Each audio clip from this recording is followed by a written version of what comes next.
tuvuge ngo ineza y'Imana niba naye kandi umugisha w'Imana ukomeho ndetse n'abaye bose.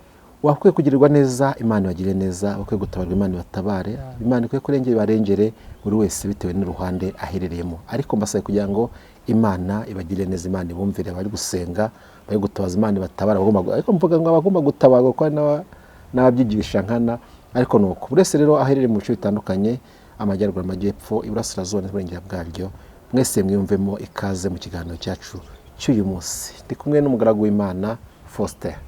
Faustin, uraho neza? Muraho neza. Uzi ukuntu ukeye? Imana ishimwe. Umeze ute?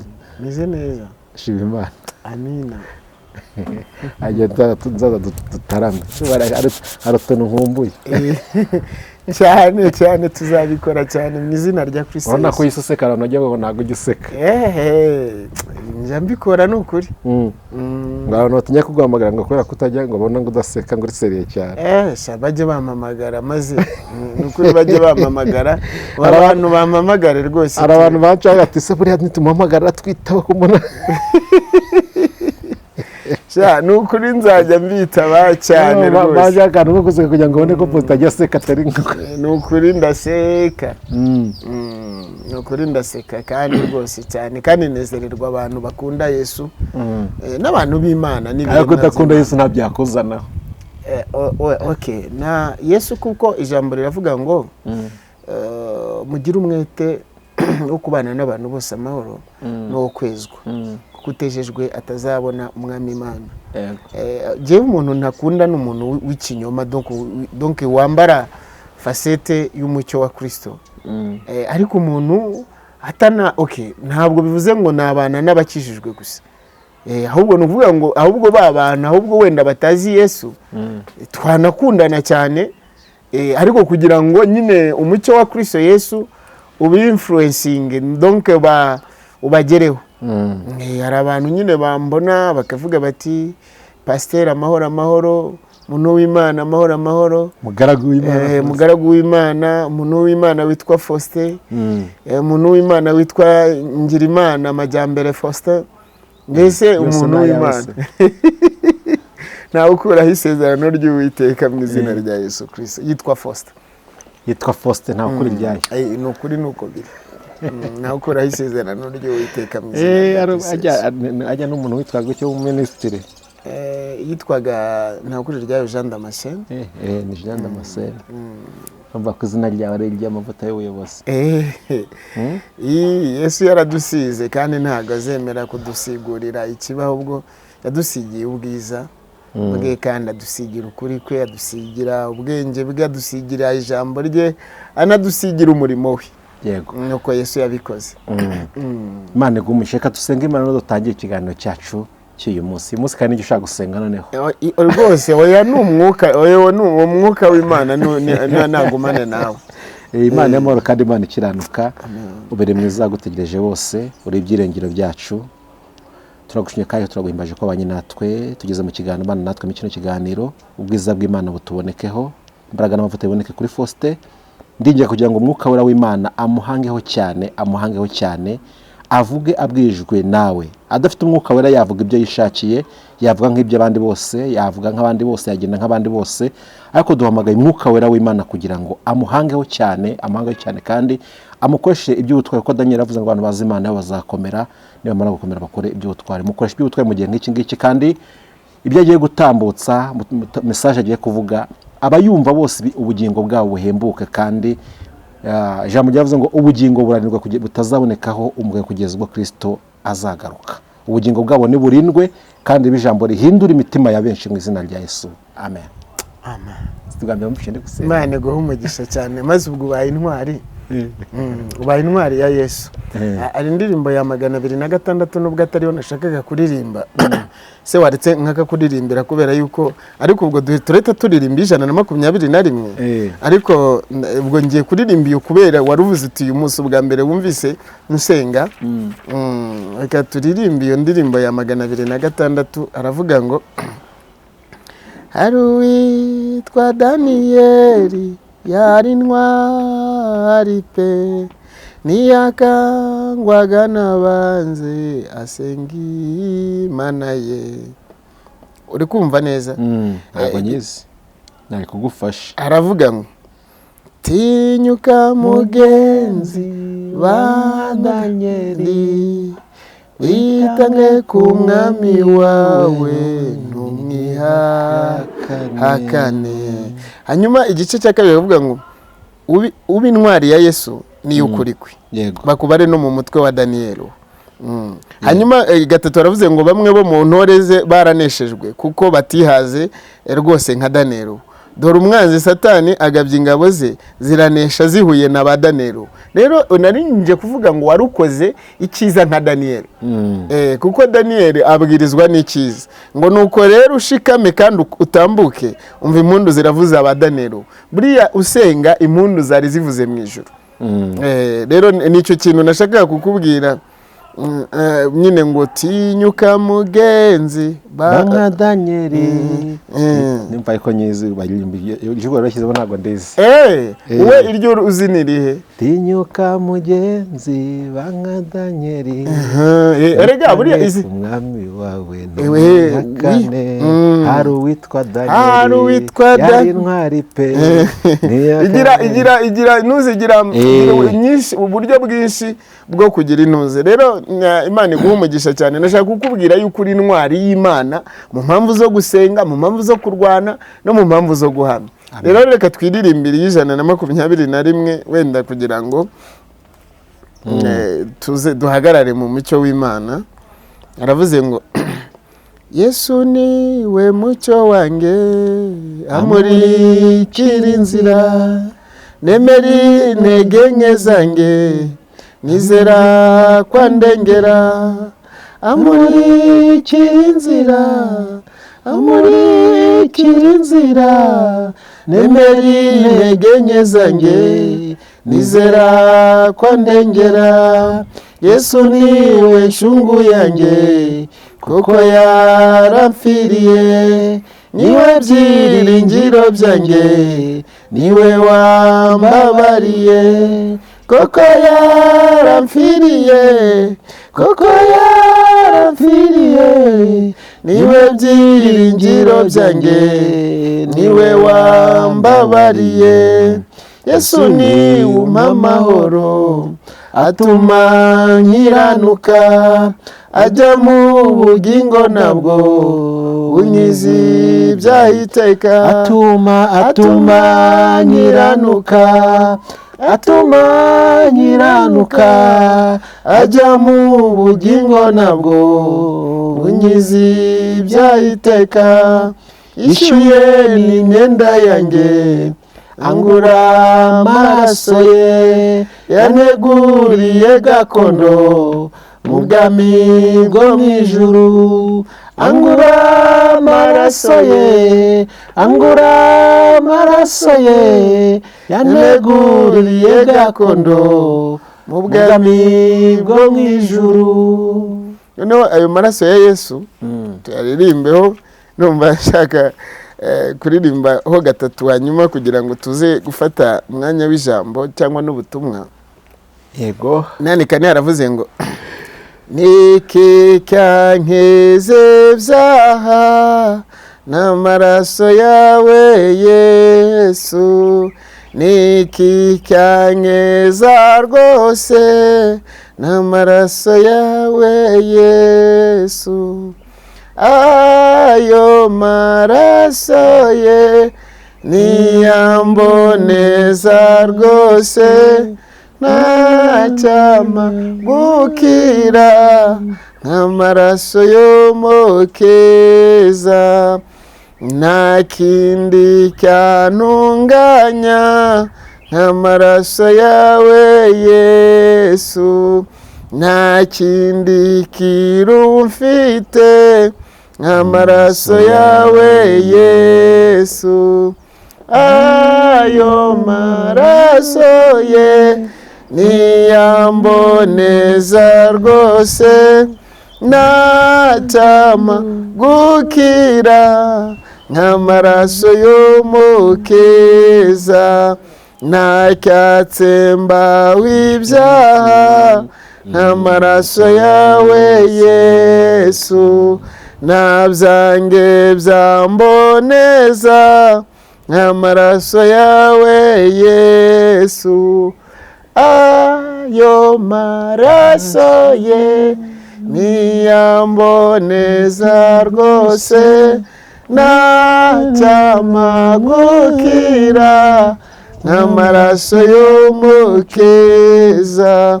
Ni wowe niringira n'amaraso yawe Yesu, ni wowe umpa amahoro amaraso yawe Yesu. Ayo maraso ye niyamboneza rwose, ntacyamagukira amaraso yawe Yesu. Nguhimbariza cyane amaraso yawe Yesu, mwami ndagushimira amaraso wamviriye. Ayo maraso ye niyamboneza rwose, ntacyamagukira amaraso y'umukiza. Haleluya. Amen. Ngo ntacyatanga gukira nk'amaraso ya Yesu. Amen. Nta byawe nta byanjye byamboneza. Hari abantu bayobera mu mihango n'imigenzo y'amadini, abereka yuko nibakora neza bazabona ijuru. Hari idini rimwe ry'iburasirazuba ribeshya abantu gutyo, kandi rikababwira yuko ngo bakanavuga ngo haba jana, hakaba ngo nyine n'intuze n'ijuru, paradiso.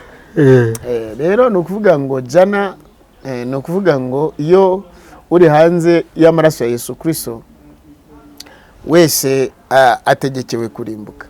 Buriya kugira ngo umuntu yinjire mu marembo y'ijuru, donc hari amarembo 12 cyangwa se hari ibintu 12 asabwa by'ingenzi, cyangwa se imiryango 12.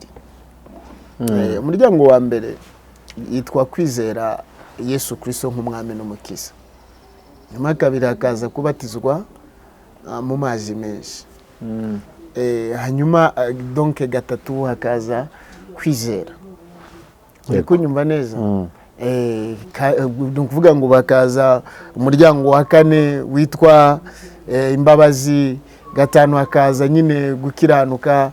Uri kunyumva neza? Hakaza kwera, umuryango wo kwera, umuryango w'imbabazi nawe ukubwiye. Hakaza umuryango w'urukundo. Uri kunyumva neza? Donc imirimo uba warakoranye urukundo no kwitanga. Hakaza ni ikirere cyo kugira gute cy'ubutumwa, kuko iyo umuntu wese amaze kwakira Kristo Yesu abahindutse umwana w'Imana, kandi Imana kuko itabyara ibimuga, abantu bose bibahaye uvuga ngo bagende babwire isi, bagende batware umucyo w'isi, bagende bavuge gukiranuka donc kw'Imana kwavuye muri Kristo Yesu, cyangwa se Imana yashimangiye muri Kristo Yesu.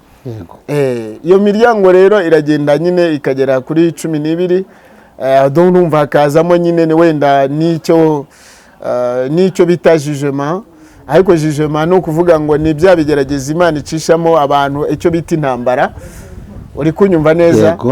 Muri izo ntambara rero, kubera ko umukristo wese Imana imuhamagarira kurwana, mu ntambara habamo icyo bita kunesha, kandi ntushobora kunesha intambara hatabayeho kurwana. Ni wanarwana kandi udafite ubwenge. Burya intambara zose zishobozwa ubwenge cyangwa inama z'ubwenge.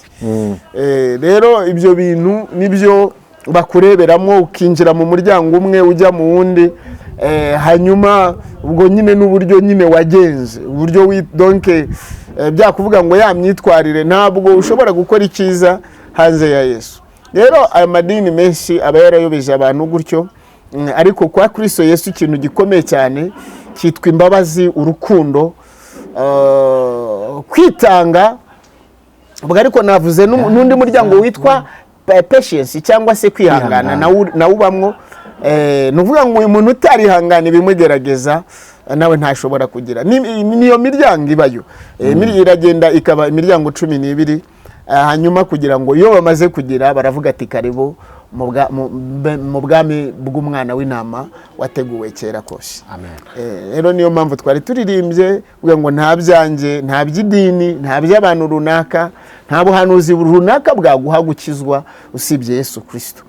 Kandi na Yesu Kristo kubera yuko ari ubuzima, kuko atari amagambo, kwa Yesu bisaba yuko tugira gute tumwerekana mu mpamvu z'imirimo, mu mpamvu z'uko turya, uko twambara, uko tuvuga, uko tugenda. Kwa Yesu haba umwuzuro wo kuzurira mu ntego ze. Hari ijambo rivuga ngo iyo umuntu ari muri Kristo Yesu ibya kera bihinduka bishya. Yego. Ibya kera ni ibihe bihinduka bishya? Iryo jambo rishatse kuvuga iki? Iyo umuntu ari muri Kristo Yesu ngo ibya kera bihinduka bishyashya.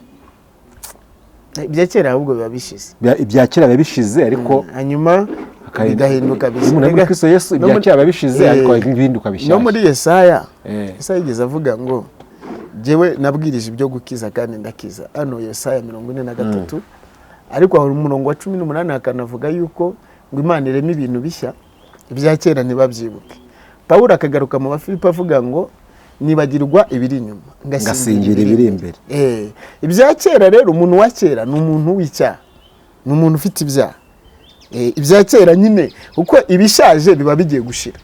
Umuntu mushya rero aba ari muri Kristo Yesu. Ikintu ushaka kuza kumenya rero, iyo umuntu ari muri Kristo Yesu ibya kera biba bishize. Ibya kera none ni gute umbwira ngo ibintu biba byarashize kandi irindi jambo ngo ntago turageraho umwanzi atera ibuye? Yego. Kandi tukaba dufite umuntu akajya ibya kera gushira. Bavuze ngo iyo umuntu ageze muri Kristo Yesu aba agiye mu bwiza bw'Imana, kuko ijambo ravuga ngo dukurwa mu bwiza tujyanwa mu bundi. Mpamvu Faustin, hari abantu usanga bavuga ngo ni abakristo n'abaki, ugasanga kera yari umupfumu. Akantu k'upfumu n'undi akeka ko nuko kahinde strategy ko kuragura no byakubahanuzi. Yego, ugasanga yacyabikora. Ugasanga wenda yarogaga akoresheje gutamika, ayo ugasanga nari kurogesha akarimi. Nkamwana ahubwo ko mbona hari abantu bari kutubeye, ugasanga ahubwo bahinde strategy y'ibyo bakora, ugasanga ntibahindutse. Noneho ubu nakubwira turamenya gute umuntu kuri Kristo Yesu. Ibintu bibiri rero nakubwira nepo. Ubu hari abantu mwisi donc ya christianisme cyangwa se mu cyo bita religion. Rero nakubwiye ko religion itandukanye n'ubugingo, christianisme itandukanye n'ubugingo. Sinzi uze kunkurikirana neza. Urumva bashije ikibazo cyiza cyane. Urabona abapasteri benshi, abadiakoni benshi, abantu baragenda bagakora amarituel mu rusengero. Akaba diakona, akabashumba, akabahanura, akabavuga ubutumwa nk'uko. Ariko nukuri nepo izina rye riri mu gitabo cye cy'ikuzimu nyirimbukiro. Ubu ndagira ngo nkubwize ukuri uko ubona isi aho iri kugenda igana. Ubu no kuvuga ngo abantu barimbuka ni 97. Donc bari Gehinomu. Nyine jewe nagiye nguha urugero ndakubwira ni ubugingo wenda kugira ngo nguhe ukuri kugira ngo ukumve neza. Buriya Yesu ari kubabazwa nuko abagore benshi bamwizera mwise, ariko mu ijuru amazina yabo adahari. Ari kubabazwa naba ubu nakubwiye urugero Satani gutegura abagore bazajya yose bajyayo ariko ni bake cyane, nibyo ndi kugusobanurira. Umugore wanesheje imyifurize mibi, wanesheje irari, uri kunyumva neza, kurarikira no kwifuza kubi. Ariko n'abagabo barifuza bakanararikira. Ubwo impamvu nabanje kukubwira abadamu nuvuga ngo iyo abagore bakijijwe, ndakubwiza ukuri habaho n'abagabo bakizwa nepo, ndakubwiza ukuri kw'Imana.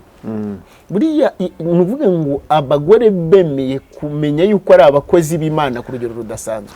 Yego. Imana yakunguka abagabo. Buriya hano nuvuga ngo hari abagore bajya gushaka, hari abagabo bava, wibuke neza ku Bisirayeli.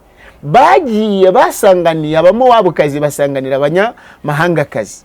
Kubera donc umwifato. Ubona bafite ikimero cy'uburanga, donc apparence physique cyangwa physical appearance cyangwa icyo bita beauty, sibyo? Ubona yuko donc abagabo bavuga ati donc abakristo ntibiyitaho, akumva yuko we naboha umusatsi ari gusa neza. ariko batwaye benshi nabwo Nibyo abantu bararangaye nibyo ndi kugusobanurira. Kandi noneho akawuboha ariko agakomeza akavuga ati jewe nzakomeza mvuge Yesu. Ubwo nakubwiye yuko mu gitabo cyo mu ijuru cyo mu bugingo baba basibye izina, donc rikongera kwandikwa ari uko yihannye icyo kintu. Nakubwiye ngo umurongo urimbuza bene abo ngabo baboshye imisatsi uboneka muri Petero wa mbere ibice 3 umurongo wa mbere kugeza 4. No muri Timoteyo wa mbere ibice 2 umurongo w'9 kugeza 10, sibyo? Yego. Hanyuma kabiri, aba bagore donc n'abantu bagenda baca imanza z'abantu, akavuga ati jewe uyu muntu n'umunyabyaha, donc agahora we yumva yuko we ari we mukiranutsi, ariko ntashake kumenya icyo ijambo ry'Imana rivuga. Uri kunyumva neza? Twebwe iyo tuvuga ubutumwa bw'ukuri kw'ijambo ry'Imana, nta muntu dutunga urutoki, ahubwo duhamagarira abantu kuza ku Mana mu kuri kw'ijambo. Uri kunyumva neza neza? Ariko hari abantu uyu munsi wa none bumva yuko bo ngo bafite agakiza, n'abakubwira abantu bumva ngo basenga ku wa gatandatu bakavuga ko ngo bo bakurikiza amategeko, ariko nta na rimwe bakurikiza, ahubwo baratandukanijwe n'ubuntu bw'Imana, baratandukanijwe n'itegeko ry'ubugingo bwa Kristo Yesu. Uri kumurikirana neza? Noneho we akajya ngo mu itegeko rya 4 mu mategeko Mose yahawe. Kandi noneho Yesu yishishuriye umuryango wa Isirayeli aho amayo mategeko yabananiye kuyakora no kuyasohoza. Uri kunyumva neza? Noneho abanyamahanga nyine babayobe, urumva twebwe twubatse ku rufatiro rwa Paulo utarigishije amategeko, noneho abandi bakajya kuzana ngo amategeko ninuze n'ibyo ngibyo, kandi atari ko bimeze. Abasatani nakubwiye ngo reba igice arimbuye, ureba kuva muri Amerika ukagera hano muri Afrika, nyine urebe icyo gice nakubwiye cy'Abadventiste, sibyo? Uri kumurikirana neza? Ikindi reba aba bantu banga kwizera Yesu Kristo bakizerera mu mashapure, uri kunyumva neza, no mu mihango y'icyo bavuga ngo obenite cyangwa amazi y'umugisha, kandi ari omodite. Uri kunyumva neza muntu w'Imana? Noneho aho kugira ngo abantu basenge mu kuri bakavuga bati twebwe turirukanse tugiye Kibeho, bagiye muri nuze muri, donc bagiye muri blande ya nuze ya fanatisme. Uri kunyumva neza? Abantu bari muri blande ya fanatisme. Urumva? Hanyuma ikindi, ubwo abo ngabo ni igice nyine nakubwiye cya Vatican. Kugira ngo wumve neza ukuntu abantu bavuga Yesu ku munwa ariko batamufite. Reba aya bita amacacize bo bavuga bati mwebwe nimwiyambarira amapantaro, mubohe, donc mubohe imisatsi, mu kwikira amaherena, nimushaka mushyireho 1000 cyangwa 100, ati Imana naye. Noneho agiye guhinyura rya jambo rivuga ngo usemutse mu rusengero rw'Uwiteka Imana nayo izamutsemba. Akirengagiza ko umusatsi ari Imana yawuremye ko yawuvuzeho, akirengagiza ko amatwi Imana yavuzeho iciye muri Hosea 2:15. Aramubwira ngo nzamuhora iminsi yamaze yonsereza, bari imibavu yambaye impeta mu matwi nini ijya gakurikira abakunze be naho je akanyibagira. Yesaya avuga ku bintu by'ubwibone n'imirimo. Rero abantu birengagije icyaha gikomeye cyane kitwa orgueil cyangwa vanité. Uranyumva neza nepo? Cyangwa arrogance, donc kwiyemera no kwikakaza, sibyo? Abantu bakaza bafite amagambo ari fratel n'ama presenteli n'ibindi bintu bijyana kurimbuka. Rero aho kugira ngo abantu buzurire mu kuri no mu gukiranukira Imana, bakajya kuzurira mu kintu cya religion na cya christianisme, sibyo? Akavuga bati twebwe hariya ati idini ryacu ryo rigutegeka gutya. Ibyo idini rigutegeka bitaza mu kuri kw'ijambo ry'Imana, birwanya ijambo ry'Imana, menya neza ko ari ukurimbuka. Rero niyo mpamvu rero ubona mwisi ukabona 97 Satani ahubwo agahora yishimira aba bantu, kuko Satani ari bukwishimire nabona uri umugore wanze gutega igitambara, akabona abagabo kugira ngo bagire rya jambo rivuga muri Timoteyo wa mbere ibice 8 ngo kwitoza k'umubiri kugira umumaro kuri bike, ngo no kwitoza kubaha Imana kukagira umumaro kuri byose, bwo gufite yego gufuko gufite isezerano kuri byo rya none n'ubugingo nabwo buzaza. Reba nyine ukuntu abantu bari kujya mu majimnastike ho kugira ngo basenge. Uyu munsi wa none ntiyafata iminsi 7, ntiyafata 5, ntiyafata 3 ngo asobanuze Imana inzira, ahubwo nukuvuga ngo aragenda ku cyumweru bakamubeshya gutyo akajya gutanga amafaranga. Nyine abantu bagiye gukora ibimina byo ku cyumweru, naho ku wa gatandatu nabikubwiye abandi bagikora ku wa gatanu icyo kinuze ikimina cya donc cya Monde Arabe sibyo noneho bakibwira ati twebwe turi abasilamu no twebwe turi ab'umunsi wa karindwi, twebwe turi abakatolike, ati twebwe turi nyine turi abazayoni, turi aba restoration, turi aba betesida, turi aba victory church, turi aba face nyine ngo bakashaka utuzina, turi aba holy church, turi aba nyine ibintu ngo bazayeni hakoli church, amazina nkayo ngayo. Noneho akumva yuko kuba donc yinoma donc il se nomme pasteur, il se nomme apôtre, donc bishop, ariko akagira ngo icyo nicyo kizamukiza. Titre ntago yagukiza, ahubwo kwihana ukamenya icyo bita imbabazi z'Imana, urukundo rw'Imana, kwera kw'Imana, gukiranuka kw'Imana. Donc umutima wawe ugahora ukumbuza ubugingo, ukumbura ubugingo, uhora nyine ushaka kumenya stati donc eta y'ubugingo bwawe. Ibyo bintu rero ntabwo ari byo babamo, ntabwo ari byo bibashishikaza, kandi jamara avuga ngo muhore mwita kujya kubiri hejuru mu ijuru. Ariko abantu bitaye ku by'isi, abantu nyine bari muri za anniversaire, za kakawete, za bride shower. None se ijambo ravuga ngo nuvuga ngo iherezo riruta itangiriro, niko hano mubwiriza 7:8 avuga. Ariko reba Yeremiya kuva mu munsi w'amavuko ye, hano Yeremiya ibice 20:14 na Yobu yarawuvumye hano mu bice 2.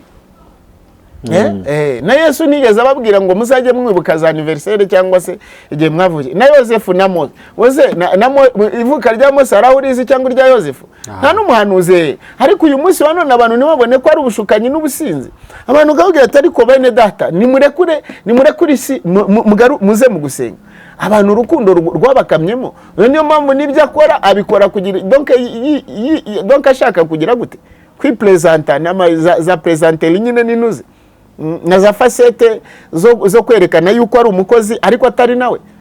Mbese nabashaka gushimirwa nyine niyakubwiye ngo abantu bashaka za brand za fanatisme, ntabwo bashaka uko nyine baba donc baba ibimenyetso by'ubugingo cyangwa ikimenyetso cy'umucyo cyangwa ikimenyetso cy'ubugingo mu mpamvu z'abantu bagenda bariho mu isi. Nicyo kibazo gihari. Yego. Hari ijambo rivuga ngo uvunagura araje, biri hano muri Nahumu kangahe? Nahumu 2. Uvunagura ninde? Uvunagura wavugwaga aho ngaho. Reka iryo jambo turirebe. Ibice bingahe? Jewe ndatinya iyo mbona umuntu w'umuvuga butumwa ajya kuvuga ubutumwa na telefone. Jewe burandatinya akavuga ngo ni na pasteur. Bibiri ikamutera isoni mu by'ukuri. Nyine ndatinya mbona abantu nta bantu babiyahuze. Nahumu 2 Nahumu 2 rwose niho riri. Uvunagura ninde uzanye ninde? Uvunagura reka tuhagere. Haravuze ngo 2 uvuga ngo uvuna ngo Imana izatera abanzi b'Abisirayeli. Uvunagura azamukiye imbere yawe, komera ku gihome, rinda inzira, kenyera ukomeze, yongeremo imbaraga y'ubutwari. Uwiteka garuye uvunagura. Yesu ni uvunagura hanga. Ndashaka kumenya rero umuntu uvunagura azamukiye imbere yawe, ninde azamukiye imbere yande? Nuvuga ngo uvunagura hani Yesu. Kuko Satani ntabwo yavunagura.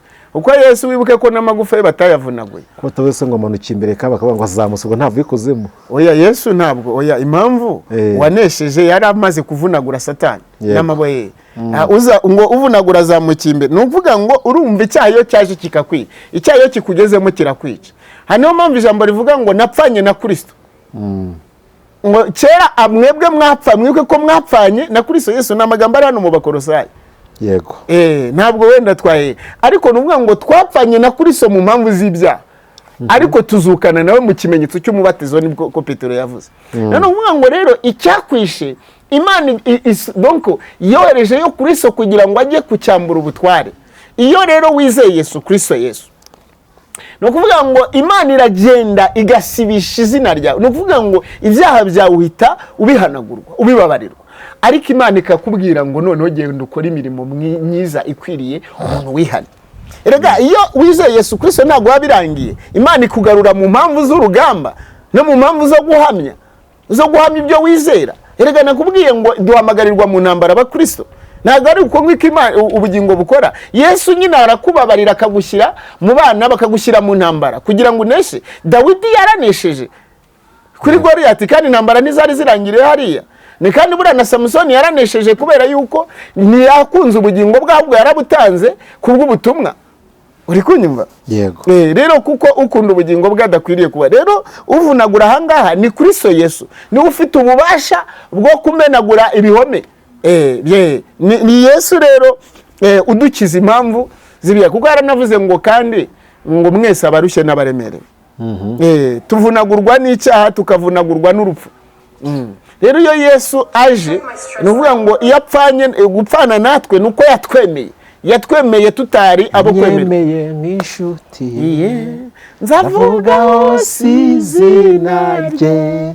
Yanyemeye nk'inshuti yewe nzavuga hose izina rye. Imana iguha umugisha cyane. Iyo ndirimbo ne ushaka uze kuyizamura tuyiririmbe nuza kubishaka ntacyo bitwaye. Reka dukomeze uvunagura. Ndashaka noneho ikindi nakubazaga, uvunagura azamukiye imbere yawe azamukiye imbere yande? Nuvuga ngo komera. Iyo uvuze ngo azamukiye Yesu nuvuga ngo nzakujya imbere hataringaniye mparinganize. Uri kunyumva neza? Reka dusome iryo jambo riri hano muri Yesaya 45. Rega Yesu ni uvunagura. Yesaya 45 ijambo riravuga ngo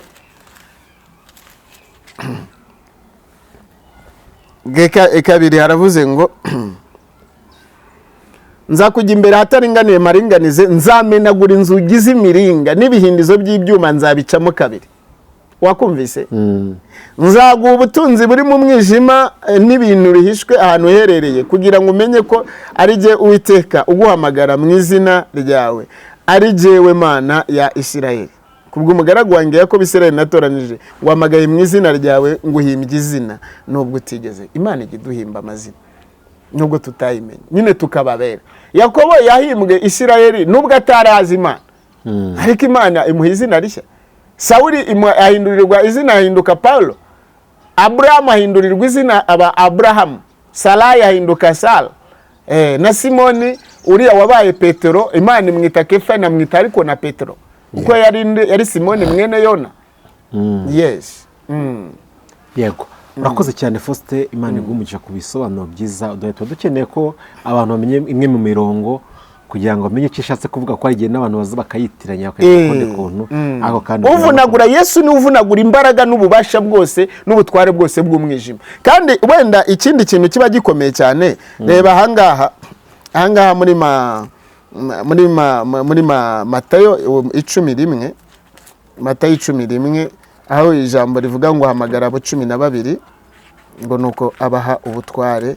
Yesu ni uvunagura imbaraga zose. Amagara abigishwa be 12 abaha ubutware bwo kwirukana abadayimoni no gukiza indwara zose n'ubumuga bwose. Rero Yesu ni ufite ubutware bwo kumenagura ibintu byose bitari mu gaciro ke, bitari mu cyubahiro cye. Kandi ahangaha Yesu rwose yarabyeruye aranabyerekana kandi anamaramaza kuvuga yuko nyine ari nabyo binakwiriye cyane rwose. Nuko bimeze. Imana iguha umugisha cyane. Amen. Nawe Imana iguha umugisha, imbaraga n'amavuta niyo kubura Faustin. Reka none tuguha umwanya ukomeze n'ubutumwa Imana yashyize ku mutima wawe. Dushaka kujya tuganira ariko nta kibazo. Karibu Imana gushyikira. Imana yantumye amagambo hano muri Luka 13.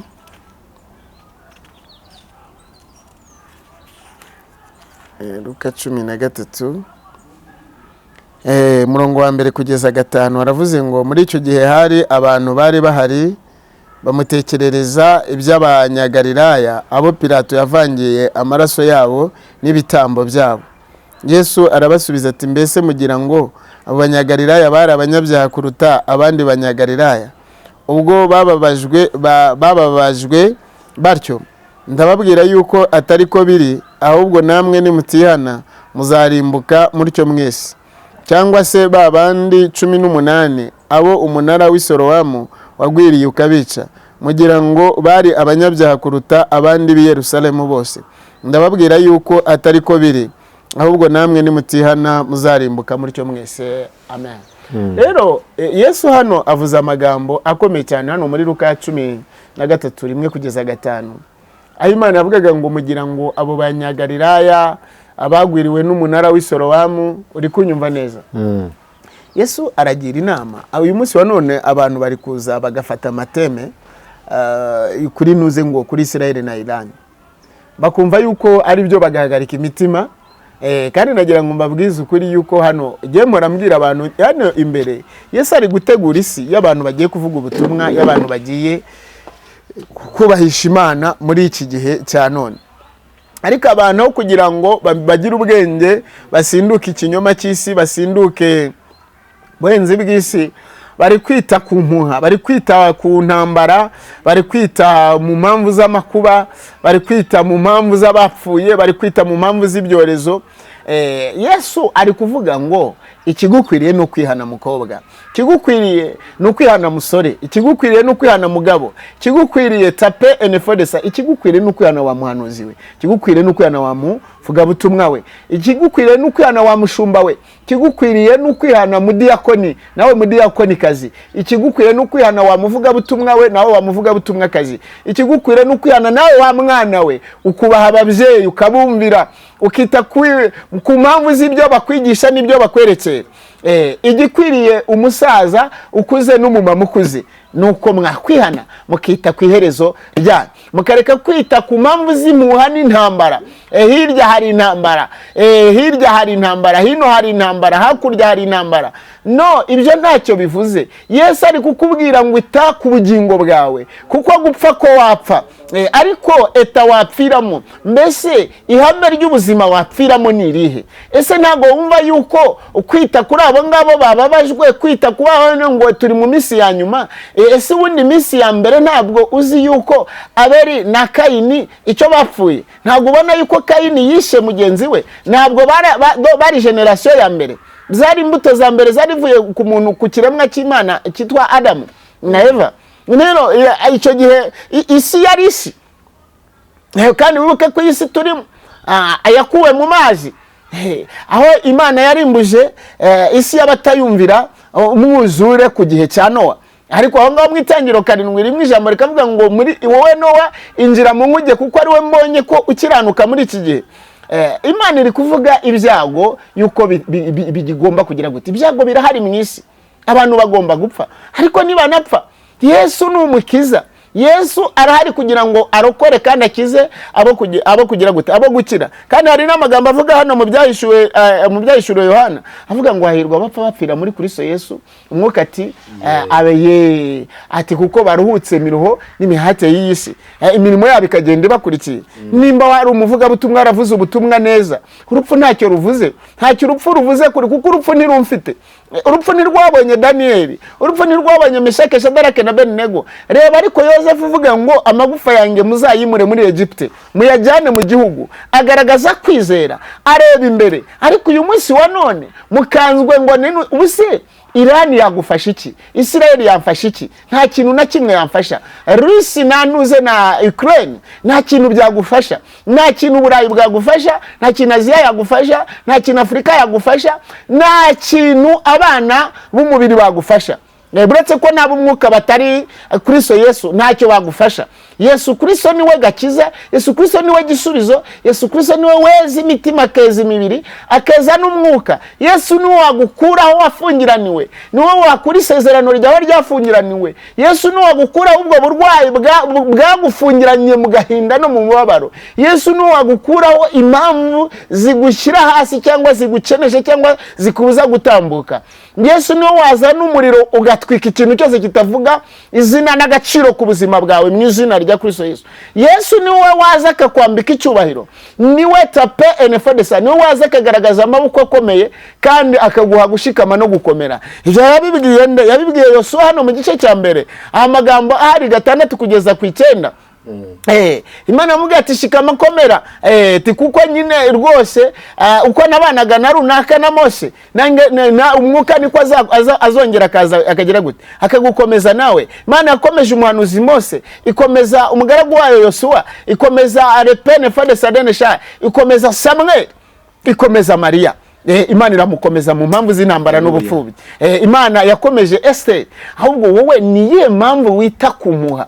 Unibuka yuko Yesu ibyo abashaka ari ukugira ngo tuzagera mu ijuru amahoro. Hari igihe icyago kiba kinafite igisobanuro cyikiza mu mpamvu z'Imana. Izo ntambara ni na ngombwa kubera ko Yesu yimika mame akanayimura. Yesu akenyeza bamwe abandi akabakenyuruza. Yesu anyuranya amaboko cyane. Rero birashoboka ko uyu munsi waba ukennye, ejo akajya kunyaga wa wundi wishyiraga hejuru, akagira gute akaguha nawe gutunga. Ariko ntibivuze yuko uzatungishwa n'impamvu zo kwifuza iby'abatunzi mwisi, iby'abakire cyangwa se n'iby'abandi. Ahubwo bivuze ngo nyurwa n'ubuntu bw'Imana, hanyuma Yesu icyo azaguha kizakubera amaboko, kizakubera indirimbo nshya, kizakubera ibyishimo, kizakubera umunezero. Imana rero yantumye ngo abantu mureke kwita ku muha, mureke kwita kubije, mwikita ku muha z'intambara, mwikwita ku bibagose, mwikwita ku rusaku rw'isi. Nkunze kubabwira nkababwira ngo urusaku rugira gute? Rugira abadayimoni. Urusaku rugira abadayimoni, urusaku rugira abantu barimbutse, n'induru niho ziri. Induru zibikuzimu, induru kandi isi buriye. Isi ni kuzimu, isi ni umwijima, isi yuzuye umwanda, isi yuzuye imitego ya Satani. Satani yanyanyagije ibintu byose. Nibyo twahoze tunavuga yuko abantu basinze bari gusinda ngo ubusirimu, abantu bari gusinda ibigezweho. Yesu ntago azigeragerwaho. Yesu yahozeho, niko ijambo rivuga. Uwiteka yahozeho, ariho kandi azahoraho iteka ryose. Yitwa Yesu Kristo ni uhoraho. Yesu ahoraho mu mpamvu zose.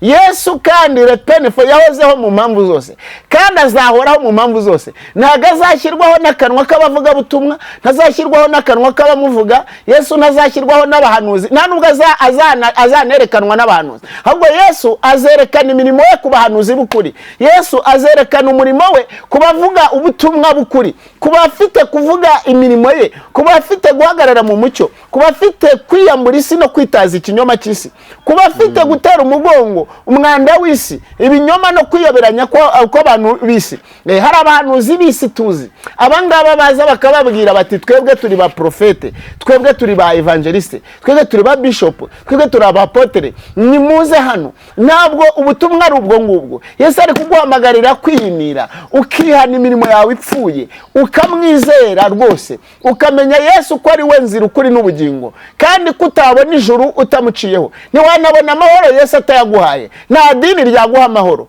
Repene Fode Sadene Shaya, nta muhanuzi waguha amahoro, nta n'ubuhanuzi bwaguha amahoro, nta muhanuzi waguha ihumure, nta buhanuzi bwaguhumuriza, ntabwo bubaho. Yesu Kristo yaguhaye ihumure, araza akagukoraho ugahumeka amahoro, araza akaguhumuriza ugahumurizwa rwose. Yesu araza akagukiza ugakira. Yesu araza akagutabara ukabona gutabara kw'Imana mu izina rya Kristo Yesu. Yesu niwe ugira icyo akora yarangiza akagikomeza. Yesu niwe unyuranya amaboko. Yesu niwe wita ku mpamvu zo kubabara kwawe. Yesu niwe wita ku mpamvu zo kurira kwawe. Abantu bataye ukuri, bataye umucyo, bataye urukundo rw'Imana, abantu bataye guhamagara kwa Kristo Yesu kwavuye mu ijuru ku Mana Data.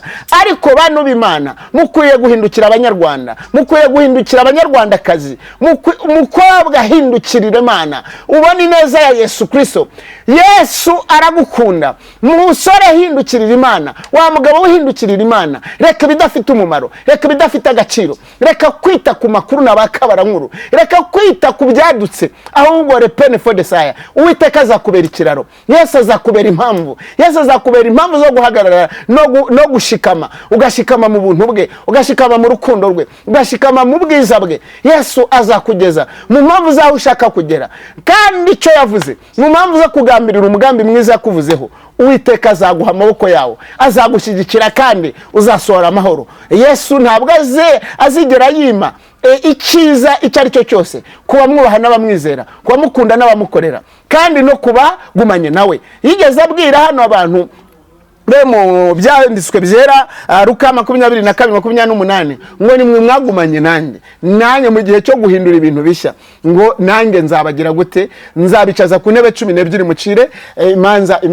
imanza imiryango 12 ya Isirayeli. Yesu hari ubutware n'icyubahiro n'agaciro yabikiye abahanuzi bamwe bihanganye, bavuga butumwa bihanganye, abanyamasengesho bihanganye, abashumba bihanganye, batashumbiye mu kinyoma, batagurishije impano z'Imana, batacuruje impano z'Imana, abantu batandaritse izina ry'Uwiteka cyangwa batakojeje isoni umurimo w'Imana, abahagaze mu kwera kw'Imana no mu gukiranukira Imana, abo bose Yesu ababikiye ubuntu n'ukuri, abikiye imbabazi n'urukundo. Rero Yesu yambwiye ngo muhindukirire.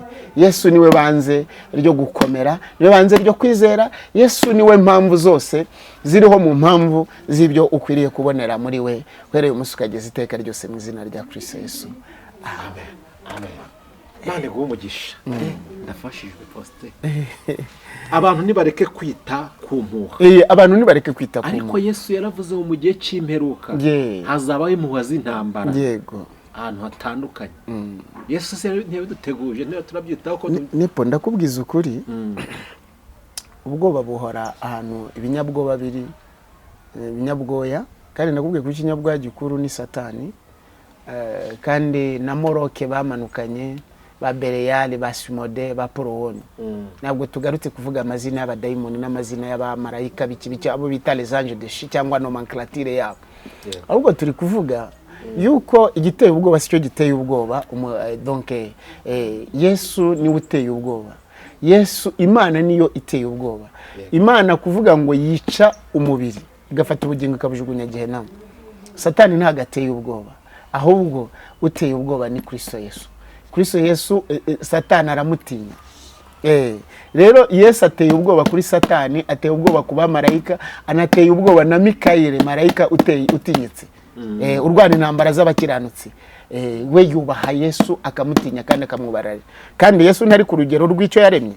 Ni ukuvuga ngo Yesu ni umuremyi kuri Mikayeli, Yesu ni umuremyi kuri Gabrieli, Yesu ni umuremyi kuba marayika ari abakurinda, ari nabo yohereza mu ntambara zawe kugira ngo urindwe. Rero Yesu aruta impamvu zo kurinda, kubera ko Yesu ni uburinzi bw'ukuri. Donc Yesu ni navuga ngo ni nka donc ni save kandi ni ukuvuga ngo donc sino ubwirinzi, ahubwo n'ubwugamo n'ubwihisho bw'ukuri, ni safe shelter. Rero Yesu arahambaye cyane mu mpamvu zose. Kandi ikindi Yesu atubwira kubaho. Sinzi impamvu abantu batari kubyumva. Hano ndi kuvuga ngo Imana igiye gutegura generation y'abantu bagiye kuvuga ubutumwa. Rero Yesu kukubwira ngo ni igihe gito cyangwa ngo Yesu hari abantu agiye gusarura, ariko hari n'abantu agiye kubiba mw'isi bakabanza bakerekana icyubahiro cye. Ibyo muzabibona. Umunsi iki gikomangoma cy'umwijima cyapfuye nibwo abantu bazabimenya. Kandi ubwo navuze igikomangoma cy'umwijima cya Vatican, uriya Papa Francis. Umunsi yapfuye muzabona impinduka zikomeye cyane mw'isi.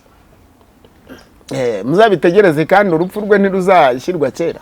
Ahubwo Satani nuko yamaze gutegura umwobo we, yamaze gutegura akaga. Rero nabo bakorana, donc n'amakorite, donc araba pasteur b'abakonikoni b'abamagicien nibo mbwira n'aba bishop n'aba faux prophète na faux bishop cyangwa se faux berger nkunze kubivuga, cyangwa faux apôtre. Umunsi Papa yapfuye igihe icyo gikomangoma cy'umwijima muzabona impinduka zikomeye cyane. Uyu nuvuga ngo aziza bari nziza kubera yuko uyu nguyu yaraje ashyiraho ibintu byose acte iziri très abominable même. Rero nukuvuga ngo donc yaraje yuzuza ibizira byose. Donc baraza ba creatinga cyangwa se baraza ba modernize isi ntago izaba donc moderne, nta modernisation. Abwiye ngo iterambere ryabaho, ariko isi ntago izigera itera imbere, ahubwo isi izashirana no kwifuza kwayo. Rero nuvuga ngo yawe yaraje yerekana yuko isi yajya mu yindi, donc yaba independent mu mpamvu z'ubumana barigomeka.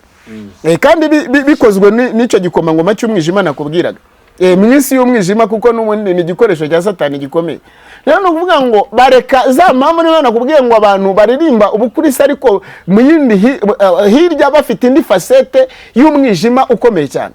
Niyo ndi kukubwira yuko Imana hano imbere igiye kubiba abantu bakiranuka. Apana ibi bintu byo kuvuga ngo antikristo ngo Illuminati, no. Je ibi bintu ndi kubikubwira nepo. Imana nta kuvuga ngo nta muntu izagenda, kandi Yesu no kuvuga ngo izagutega isi. Kuvuga ngo isi ngiri kugera ko nta gihe isi tigeze igera ku ndunduru. Kuko icyaha kimaze kugeramo uvuze ngo isi yari irangiye, yari ipfuye. Muri kunyumva neza, hari hagiye kugaragara isezerano. Ni kubwira Adamu acyonona biri. Nuvuga ngo isi yaragi, nuvuga ngo creation yari imaze kuba ikindi kintu. Ijuru ryahise ritekereza ikindi nyine gucungura. Kandi urumva nuvuga ngo izo ntambara zatangiriye mu ijuru ku Mana. Aho Satani yashatse kugira gute kwicyubahiro cy'ubumana. Navuga ngo Satani yari umutwara mucyo, yarashinzwe donc Satani bamukoreraga exaltation nuze mu ijuru. Bamaga icyubahiro gikomeye mu bamarayika. Yari umwarika anje. Enarika anje iri exalte mu ijuru. Ariko ararengera. Imana imugira inama zo kugira gute zo kwihana no kugaruka, ariko ahubwo akomeza kugira orgueil. Sibyo? Akomeza kuzamura impamvu z'ikiburi. Kwigomeka.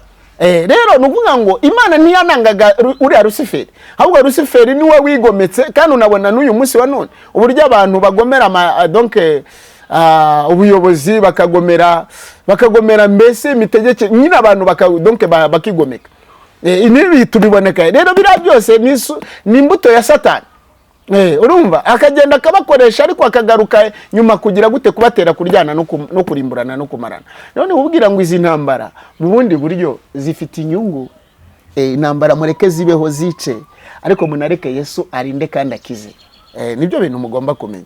Naho utwo tuntu twanyu ubuhanuzi bwanyu cyangwa kwigisha kwanyu mwigisha ibinyoma munahumuriza abantu kandi atari nabo guhumurizwa. Nta mahoro y'umunyabyaha. Ari mvuze ngo munyabyaha we, reka ibyaha byawe, reka inzira zawe n'ingeso zawe mbi. Yesu ze akugirire neza, aragukunda, yakuremeye kubona ubugingo, yakuremeye kubaho, wikigirira nabi ngo wirimbure kandi wirimbuza ubugingo bwawe. Yesu arashaka kuguha kubaho. Imana ishimwe cyane. Imana igumushye cyane. Tugana ku musozo w'ikiganiro cyacu, ariko bavuze ngo bagiye gupfa, ariko urongera uvuga uti Imana ije kubiba, ariko kandi ije no gusarura imbere ahangaha. Yego. Abantu irasarura, abantu irabiba, iragendera ku kitugana ku musozo. Imana izasarura ishaka kugira ngo yongere kwimika icyubahiro cyayo mu isi.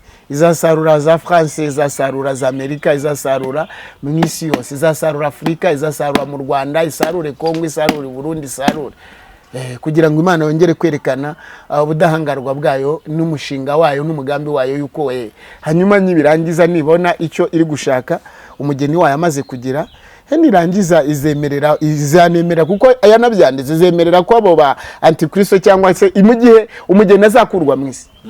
Umugeni umukiranutsi w'Imana ntibigisi zabona kaga n'amakuba akomeye cyane. Ariko ibyo si iby'uyu munsi. Abantu bareke kugira inoze, bareke gukabya no kubeshya.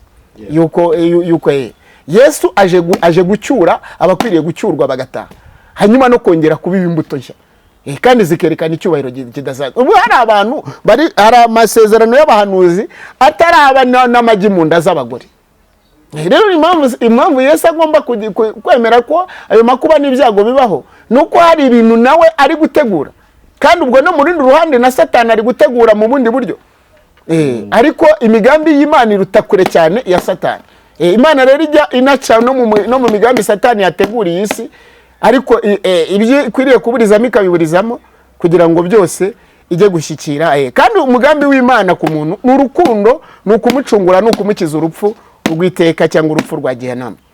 Ariko ntabwo abantu bari kubikunda, ariko ababikunze Imana izabereka ubwiza n'icyubahiro no kudapfa. Imana igumugisha cyane Faustin, usabe umugisha, urakoze cyane.